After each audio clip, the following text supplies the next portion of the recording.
The green and red social knights, one of the most classic Fire Emblem archetypes ever manifested. Sain and Kent were my first Christmas knights I ever played with, and young Gast was always more partial to Sain than Kent.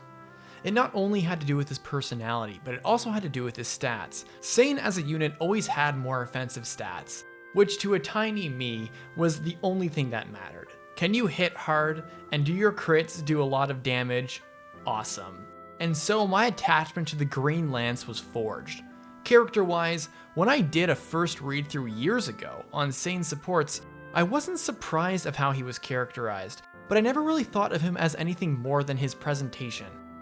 Basically, I never thought there was enough for support signs to be justified. But this was years ago, and my opinion has certainly changed, as well as my confidence in my writing. And now, I think I have a decent case for him being a decent character. Let's start with Lyn Mode. When Lyn Mode begins, Marquis Hassan sends Sain and Kent to find his granddaughter as he is approaching the end of his life. Unbeknownst to the knights, Hassan's brother Lundgren plots to usurp Hassan by feigning his death as illness. Sain and Kent find Lyn in Bulgar when the man of the hour tries to hit on her. The trademark obnoxiously romantic personality almost foils their entire mission and Lyn blows him off. After Kent fixes the situation, Sain's jovial bravado gets the better of him yet again as he gallivants straight into an axe-wielding brigand, making him your introduction to the weapon triangle as he gets a face full of iron. Sain's main role in Lyn Mode is to protect Lyn as she voyages to Caelin to rescue her grandfather. Once they reach Caelin and square off against General Eagler, we see less of the comedically, hopelessly romantic knight. Sain shows us that when his core values are put to task, i.e. his loyalty to Lyn, his friends, and Caelin, he's a fierce knight, unafraid of General Eagler's position and skill. He acts like a badass to Lundgren too, when Lundgren calls him more reasonable than his partner, Kent, who he calls a stubborn fool. Sain takes exception to this insult, saying that he's rather fond of him and there's no way he'd pledge loyalty to someone so foul. For someone who is generally remembered as a skirt-chasing rascal, it's nice to be reminded that Sain's loyalty to his friends, liege, and country are noteworthy and important to him. Sain's role in the story in Lyn Mode was pretty important. He helped find, secure, and protect Lyn from the beginning, and at the end, despite his behavior, proves to be among Caelin's most reliable knights, even earning him the position of Knight Subcommander. A year later, Sain is still protecting Lady Lyndis alongside his boon companion and other members of the Lyndis Legion.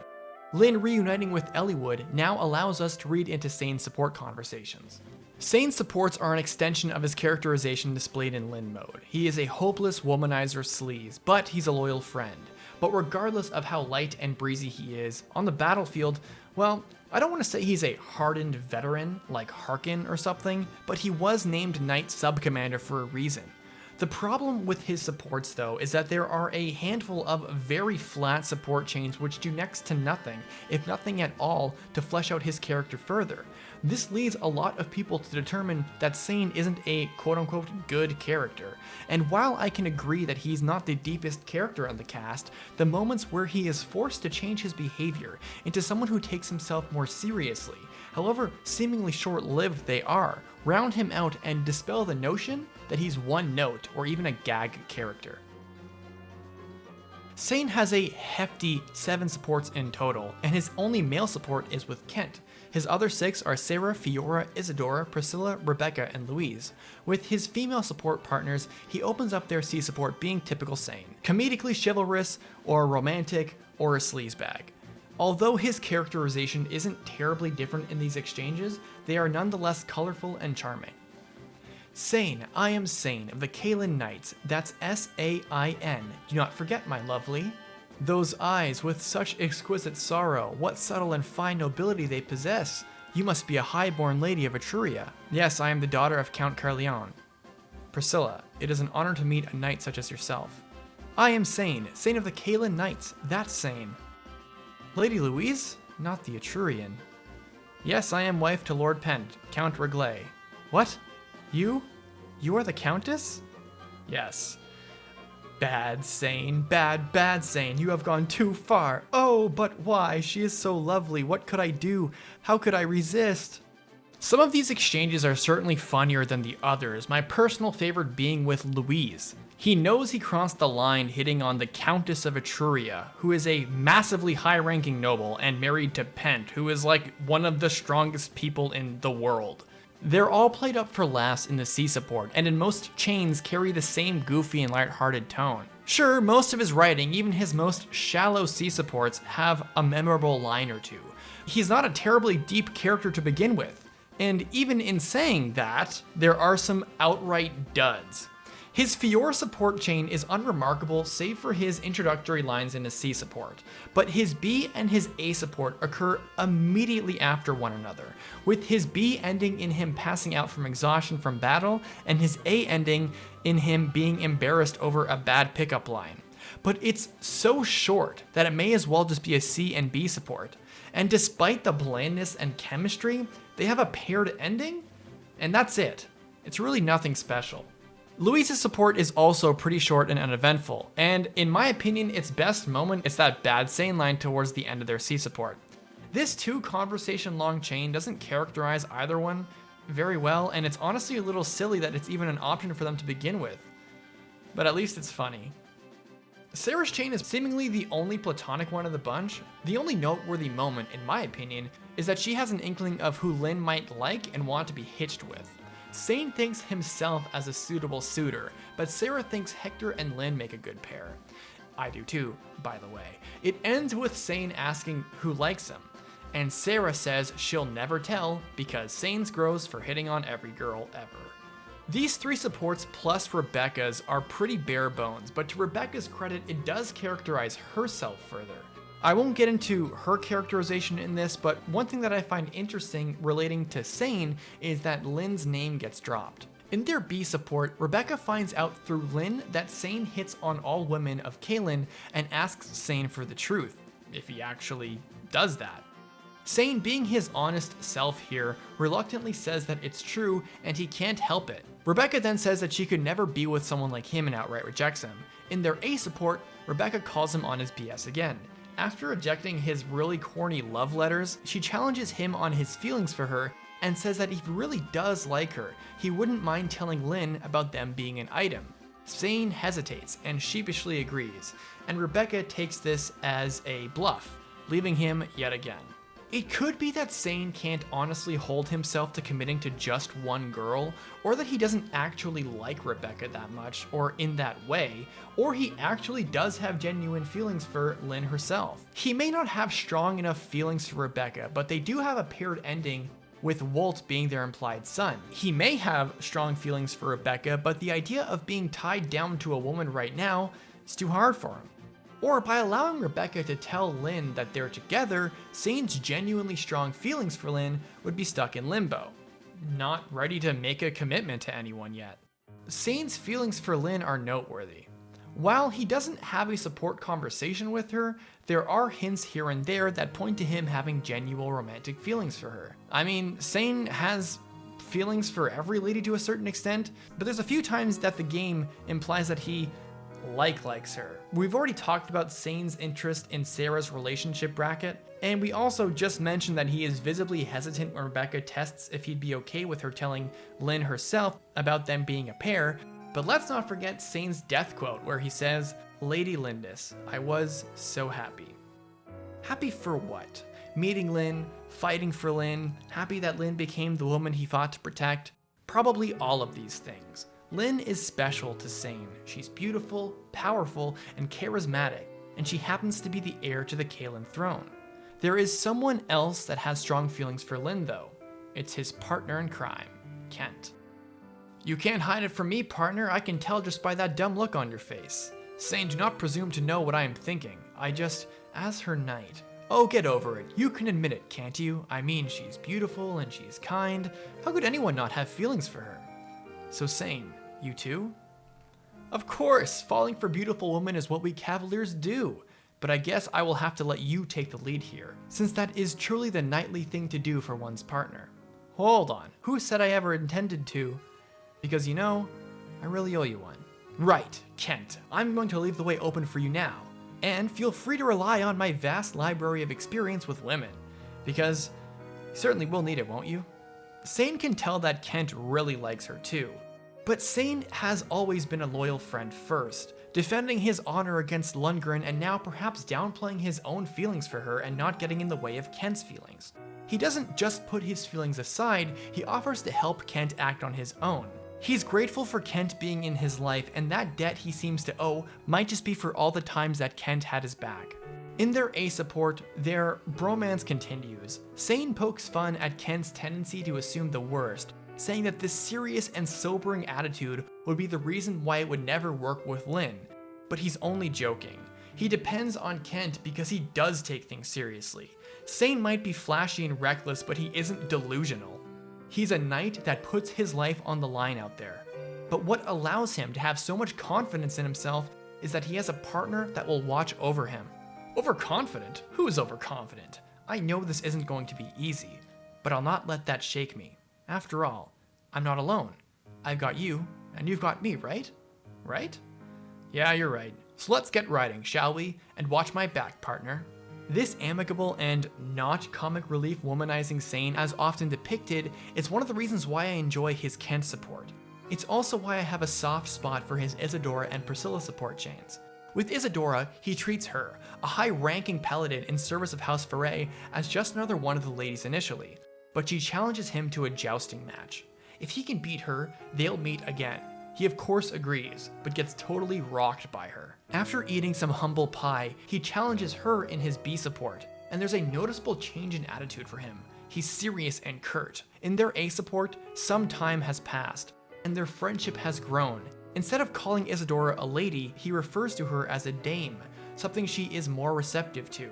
They appreciate each other's combat prowess, stating that their individual fighting styles have helped each other grow. They're so cool with each other, in fact, that Isadora thinks it would be wise to create a jousting tournament between the two houses, and thrilled with the idea, Sain starts rambling about the logistics and asks Isadora on a date to discuss them. The support ends with Isadora telling him that he's reversing back to his former self. I don't think that reversing back to playing into his archetype undoes the characterization clearly shown in the B support.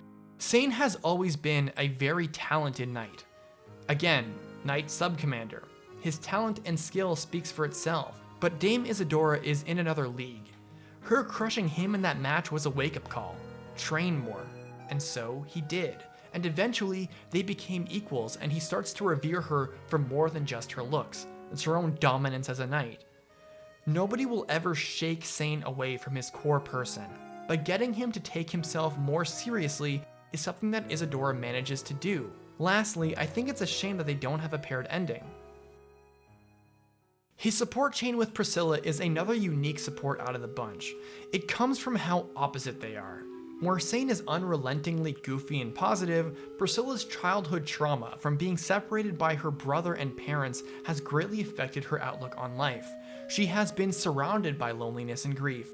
Even within her own supports, they are often somber in tone, either unraveling the mystery of the destruction of House Cornwell or exploring Priscilla's formative experience. In the A support with Heath, Heath finds out that she is Etrurian royalty, and him being a Burn fugitive tries to distance himself from her. You promised. You said you'd come visit me whenever you were hurt. Are you someone who so easily breaks a promise? Claiming you did not know my rank is no excuse. What? What about my feelings? The contrast between Sain and Priscilla should be clear. Priscilla doesn't have much positivity in her life, but Sain is brimming with it. Like in his Isadora C support, he's obnoxiously flirtatious, and neither character really provides any more characterization for the other. However, their B and A supports are where it's at. In their B, he notices that she's looking particularly gloomy. There's something she wants to get off her chest, whether it's about her brother or her parents or something else weighing her down. Ah, what has happened in my absence? I say from a distance. It was as if you were filled with an immeasurable sadness. See how your servant of love hastens to join you? Nothing has happened. I am just as I usually... Ah, thank the heavens, I thought some foul gloom might have overtaken your tender heart. Your faithful Sain could not bear it. Actually, something has overtaken my heart, for some time now. They go back and forth until Sain convinces her that he will open up to her if he can help her ease her burdens. It takes a while, but he's eventually able to break the ice, and they start talking about Priscilla's trouble afterwards. The A support is interesting for a few reasons. One, similar to the Isadora B to A support, some time has passed. Sain is injured and is asking for her to heal him. At first, she's wondering if this is just another vie for attention like the last 5 times when he feigned an ailment, but apparently he means it this time. Well, maybe. The conversation then shifts to why Sain is even here protecting her rather than protecting Lyn. But it turns out, Sain got a leave of duty from her so he could be with Priscilla instead. I want to pause the analysis of the A support for a moment and talk about how significant of a moment I find this is for Sain. First of all, clearly time has passed between their B and their A support. Sain and Priscilla have opened up to each other, and there's apparently been 5 other times that Sain pretended to be sick or hurt to get Priscilla's attention. And secondly, I think that Sain gaining leave from Lyn to protect Priscilla instead is very significant. I mentioned before, but Sain has strong feelings for Lyn. In contrast to his feelings about Rebecca telling Lyn about them, for him to request permission to protect Priscilla instead goes to show how Sain genuinely likes her. Is it possible that he's just being a lying sleazebag to try to get closer to her? Well, it's not impossible, but the commitment he's shown up to now indicates otherwise. And secondly, Priscilla being happy to hear this brings up something. But when this journey ends, you will leave, correct? You are a Lycian knight. Certainly you would not come home with me to Etruria. Priscilla is thinking far into the future, once the war is over. Sain, regardless of if he's been relieved by Lyn herself as her protector, is still a Lycian knight. And he is a very important knight to their army. Maybe it's hasty of Priscilla to look so far in advance, but she's always had separation issues. Her asking this question isn't terribly surprising. I understand. The time you spent at my side on this journey, I thank you for every minute of it. You may not have noticed, but you made me very happy. Princess, No, Sain, that sad face does not suit you. Please, be right as you always are. If you don't, I will not be able to hold back the tears. So please, smile. Smile for me, like you always do. It truly feels like Sain put a lot of effort into being there for her and has been doing so for a long time. And yeah, perhaps Priscilla is being a little overdramatic and irrational. It's not like it's impossible for Sain to become an Etrurian knight if he really wanted to be there for her after the war. He does leave for Ilia to marry Fiora after all. But similar to Isadora, he has this moment of characterization that isn't so Sain-like. In this case, Sain is sad. Yet Priscilla does not want him to dwell on this sadness. She cherishes his demeanor. He's a bright light in her otherwise dark and sad reality. If only they could have had a paired ending. If you approach character analysis and weigh a character's worth by how much depth they have and nothing else, you'll find that Sain is among the least deep characters in the game. And there's no denying it. Half of his supports simply play service to his archetype.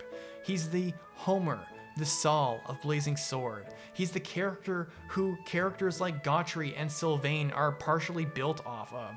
And to make matters worse, him having paired endings with Fiora and Rebecca, the 2 ladies he has the least amount of chemistry with, instead of Isadora and Priscilla, the 2 ladies who incite actual character development within him, is a crime.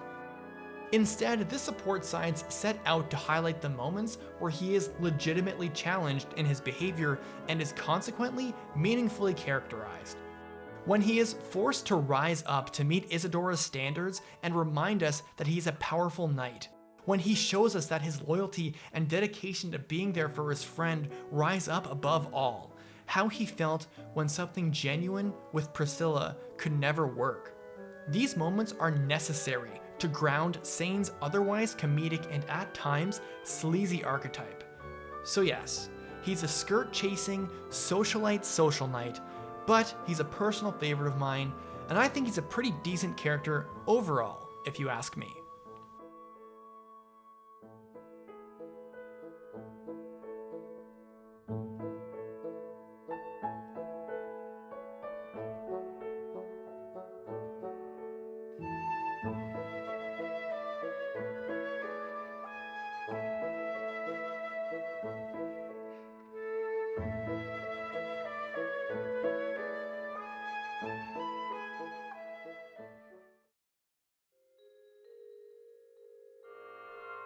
you.